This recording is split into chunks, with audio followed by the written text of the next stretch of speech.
नमस्कार मैत्रिणींनो, वेलकम आहे तुम्हा सर्वांचं गीता व्लॉग्समध्ये। तर मला आज लावायचे होते झाडं, त्यासाठी आम्ही गेलो माती आणायला आणि आम्हाला तिथे काय दिसलं बघा, सूर्यफुलाचे खूप सारे झाडं। त्याच्यातलं माझ्या मुलानं एक फूल तोडून आणलं आणि माझ्या घरी सोनपापडीचे रिकामे डबे असेच पडलेले होते, तर त्याच्यात मला झाडं लावायचे होते।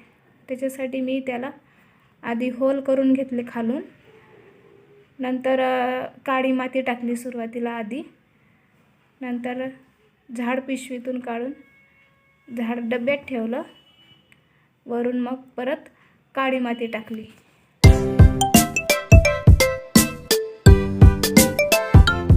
तर एक एक करून मी सर्व डब्यानं एक एक झाड लावलं।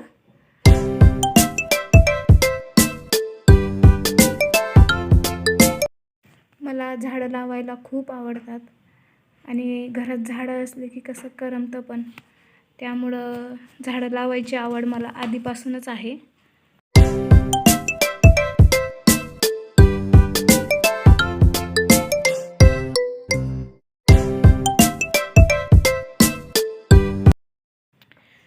हे तिन्ही पण मी वेगळे वेगळे कलरचे गुलाब लावलेत।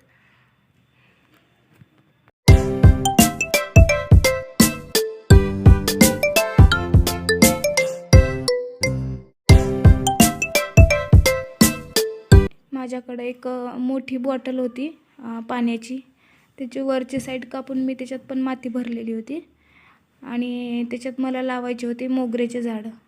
मोगऱ्याचे झाडं 2 होते माझ्याकडं, तर मी ते एकाच ह्याच्यात 2 झाडं लावले, कारण ते बॉटल पण मोठी होती आणि मोगऱ्याचं झाड त्याच्यात चांगलं लागल पण, म्हणून मी त्याच्यात दोन्ही पण झाडं लावलेले होते। नंतर सगळे झाडं एका लाईननं ठेवून घेतले। गॅलरी पण खूप घाण झाली होती मातीनं। तर बघा आमच्या घरचं छोटंसं गार्डन कसं वाटलं कमेंटमध्ये नक्की सांगा।